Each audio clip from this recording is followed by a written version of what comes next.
All right, so hopefully today you have a final draft ready to go. So if you haven't drawn your final draft, go ahead and stop the video right now and get this drawn. If you need to look back at the first video to remember how to draw the red bird, do so. Today we're going to talk about coloring.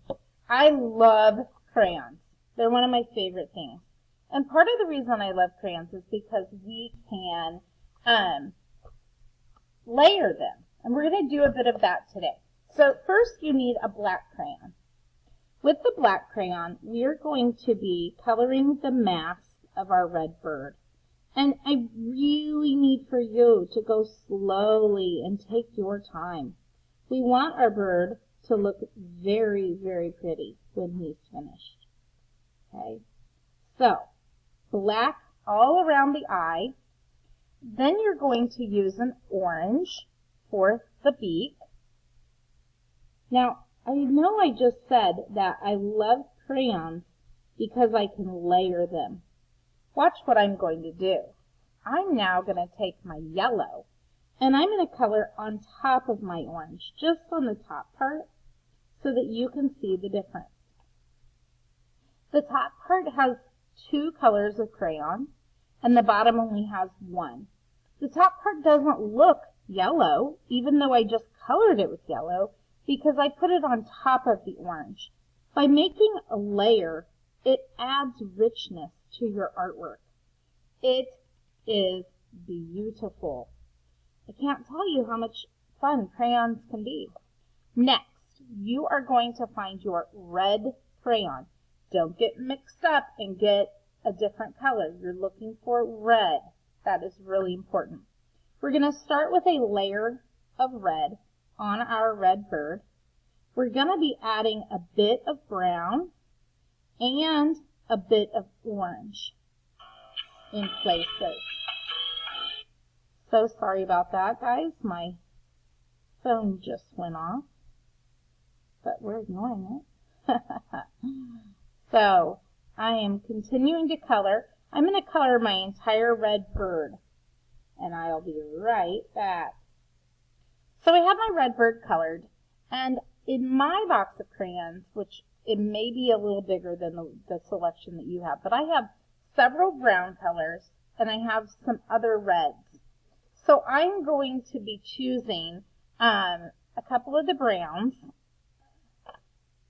and I'm also going to grab the orange again. Okay, so with the browns, I am going to do a layer right underneath this wing, and that is going to add a bit of a shadow. Okay, so I'm going to go right around the wing there, and I'm going to do it with both of my brown colors because one of them is a little bit darker than the other. You can probably tell that as I'm coloring. And I'm just adding that layer. That is going to make it look like there's a natural shadow underneath our wing. Okay? The other area that I'm going to be coloring is the bottom side of the tail. So that means this part over here is the top, and this part down here is the bottom. So I'm going to go ahead and do that. The other place I'm going to color is right along the belly of our bird. So I'm going to start up here by the mask, and I'm going to add a layer of brown along my belly. Okay. Add a little bit right there above the mask. Okay. So now I'm going to grab my orange. And with my orange, I'm very lightly just going to do a layer over the red where I have not done the brown. Okay, this is just going to be a quick layer of orange, just giving it a little bit of an extra color layer. Because already, if you look at this bird versus the wing that I only have one layer, I hope you can see a huge difference. When we start layering crayons, They are the most amazing tool ever. Okay, so I'm going to go ahead and add a layer to my wing now. Beautiful. And I'm going to go back with my red, and I'm going to add one more layer along the edge of my wing, right there. Okay, and I'm going to add a little bit more to the top of my bird's head. Okay, beautiful. Next, the legs of my bird are going to be colored brown. Okay, and I'm just going to do one layer on them. I am pushing a little bit harder so it's nice and thick. We are now going to be working on our tree branch and our pine tree needles coming off of our branch.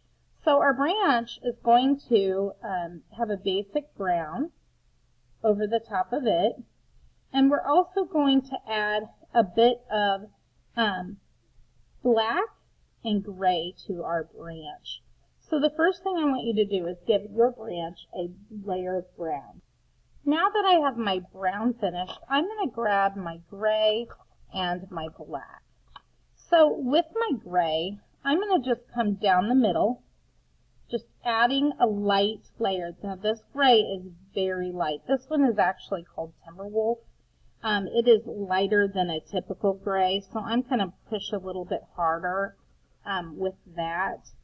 Okay, and it just kind of smooths it out. With the black, however, I'm going to push really lightly, like I'm barely coloring at all, and I'm only going along the bottom side of my branch.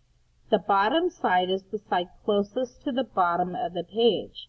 This is going to make our branch look like it is a little bit more three-dimensional, so it has some shape to it. The last thing that we are going to do is work on our pine needles. For our pine needles, you're going to need green and brown. The first thing I have to tell you is we brought them off of the branch.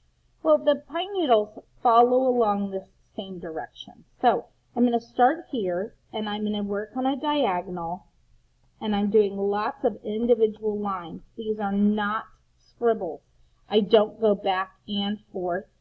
I'm going out, stop, out, stop, out, stop. Each one is its own line. When I go fast, it looks like I'm doing a back and forth motion, but I'm not. Each one is a line all by itself. The ones off of the end are straight out. Now I'm going to come back with a brown, and I'm going to do the same thing right on top. You're going to hear a click, click, click sound because your crayon is going to be, you're going to be picking it up each time. Okay, and that's what the click sounds comes from. Go ahead and finish all of your pine branches, and your red bird is ready for winter.